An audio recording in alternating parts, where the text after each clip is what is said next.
This month, the BBC turns 100 years old. Hi there, I'm Jeff, and this is Plain English lesson number 516 for October 31st, 2022.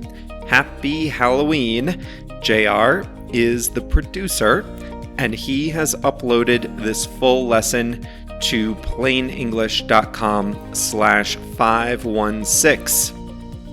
A few weeks ago, after the death of Queen Elizabeth II, I said there was nothing more English than the Queen of England. But there is one institution that might give the royal family a run for its money in its quintessential Englishness, and that is the BBC, the British Broadcasting Corporation. The BBC is Britain's national broadcaster, and this month it celebrates its 100th year of existence. In the second half of today's lesson, I'll show you what it means to band together, and we have a quote of the week from an actress that I used to watch many years ago. Let's get going.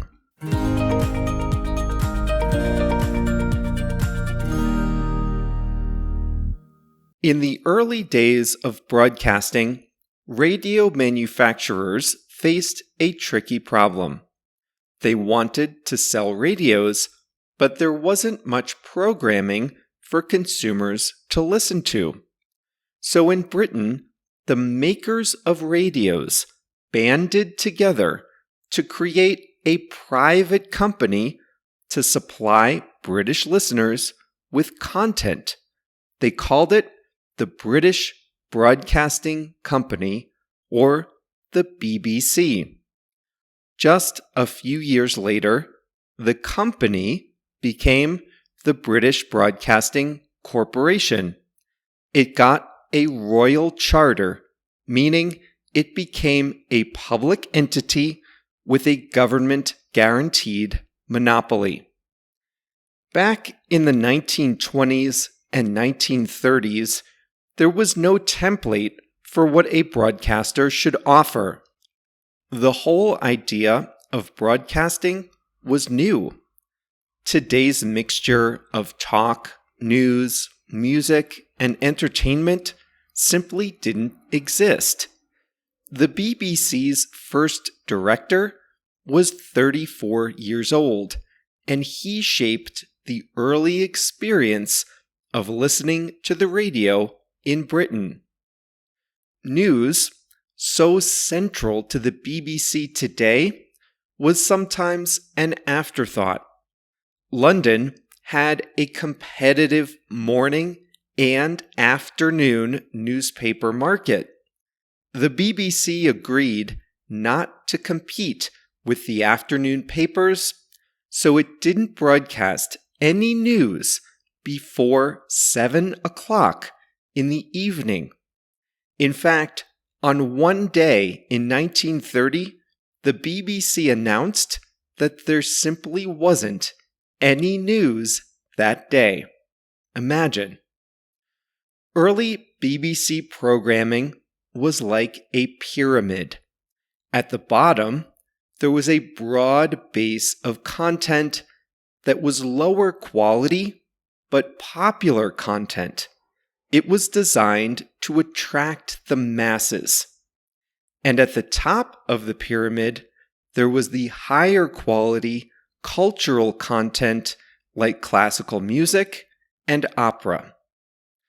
You would not use that pyramid metaphor to describe the BBC today.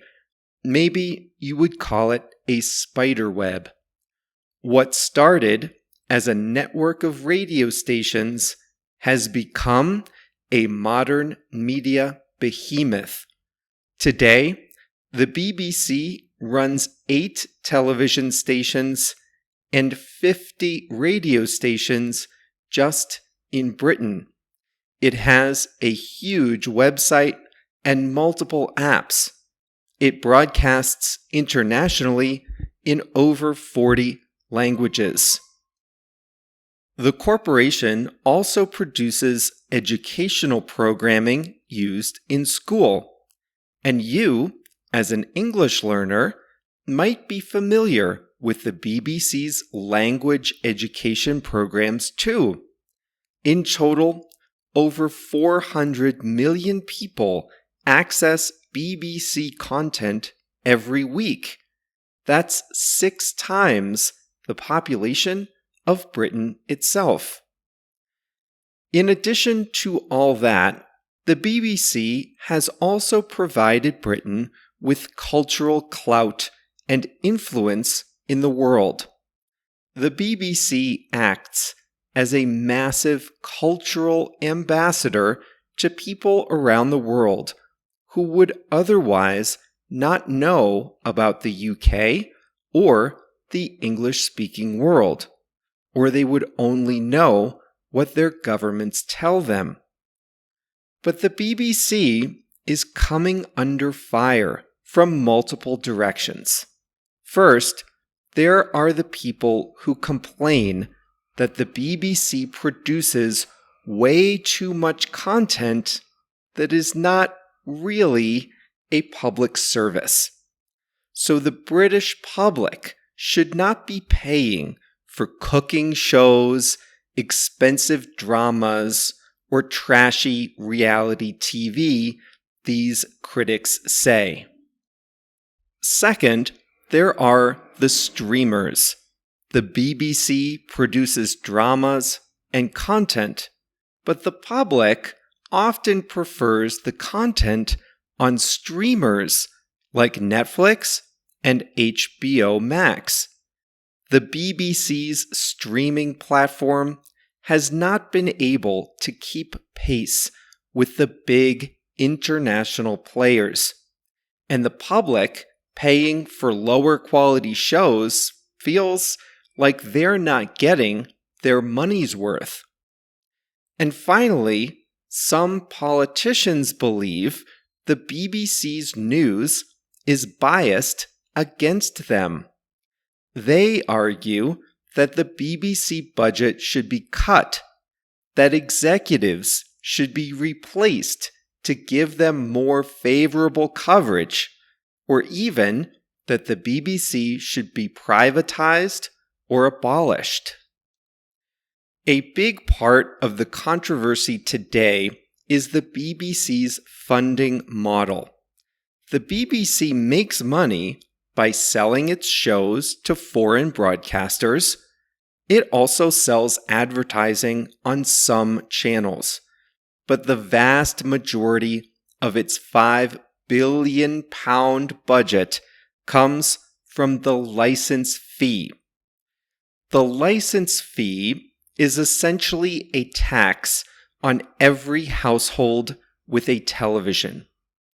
If you don't have a television, you don't pay.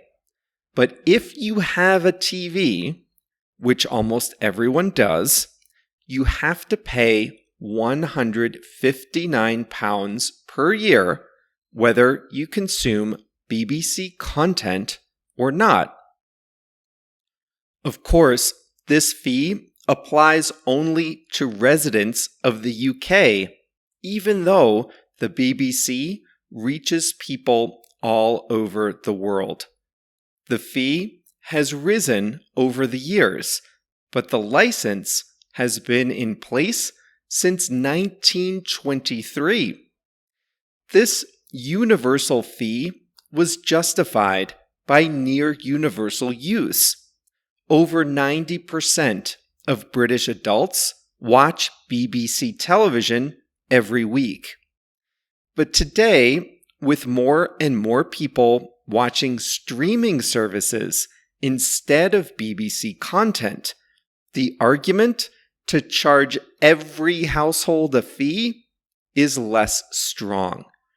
The BBC's current charter goes through 2027, and the government has ordered a review of the business model.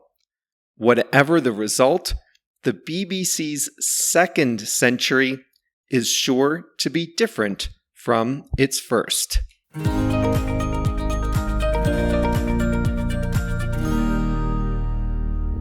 Here's a funny fact. The first BBC broadcast on November 14th, 1922 was the news and the weather. Broadcaster Arthur Burrows read two versions of it. First, a fast version, and then a slow version for people taking notes. What a great idea! Well, that reminds me that you can listen to plain English in both a fast and a slow version. If you find that you're getting comfortable understanding everything in this slower version, then it might be time to switch to listening to the faster version. Now, the faster version is not just mechanically sped up. It's a fresh recording. So I read every lesson twice into this microphone. And the first time, I go nice and slow with some nice spacing in between the words, just like this, so it's easier to understand every word. And the second time, I read it at full speed, which is just the same speed I'd use when talking to friends in English. So that fast version is part of the Plain English Plus membership. You can get it on your podcast apps with a password, or you can listen right on the website. So if this sounds like something you can use to upgrade your English, then come join us at plainenglish.com/plus. plainenglish.com/plus.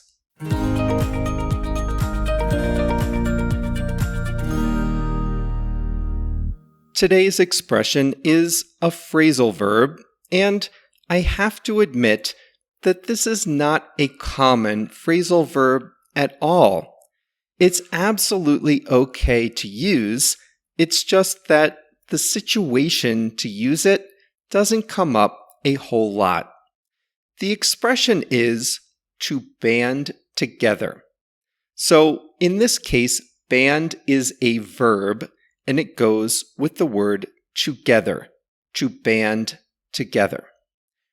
We use band together when people or businesses or organizations form a team with the purpose of achieving a goal. Let me say that again.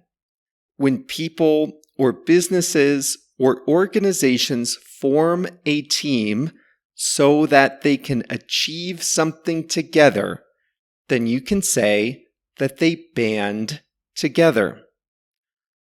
Earlier today, I said that the manufacturers of radios, at the time, a radio was called a wireless. Back in the 1920s, a group of radio makers banded together to form the BBC. These companies were competitors. They sold their own types of wireless radios.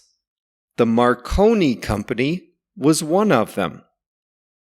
But as a group, they realized that they'd all sell more radios if they worked as a team to put good programming on the air. So they banded together. They were competitors, but they formed this team so that they could achieve their goal, to put interesting content on the air so that they all could sell more radios.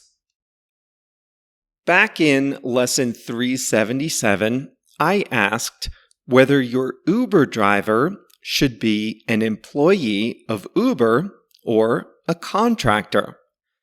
Employees get lots of legal protections that contractors don't.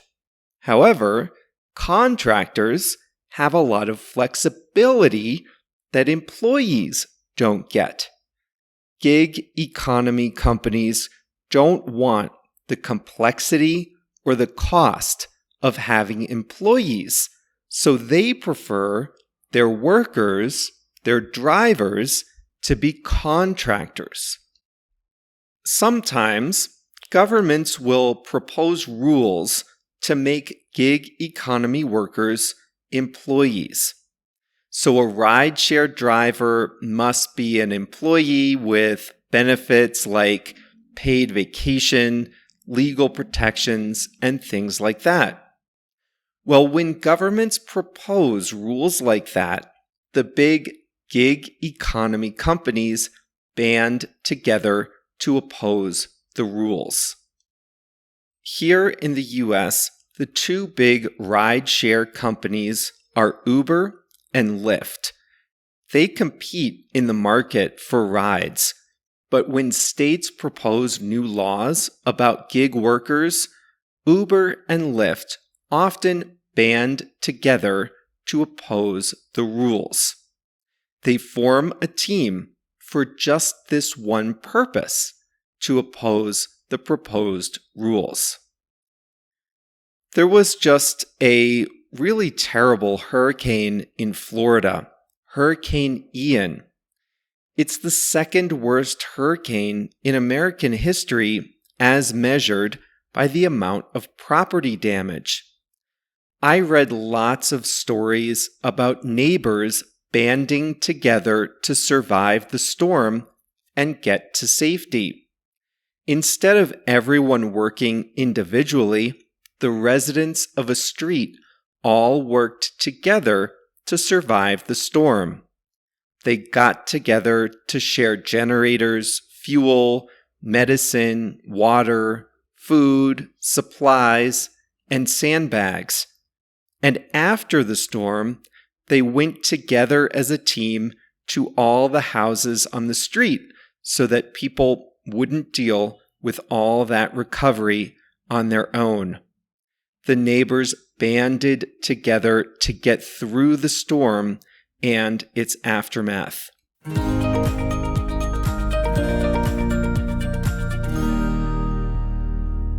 Angela Lansbury died this month, an actress. She was 96 years old. She starred in movies, the theater, musicals, and television series.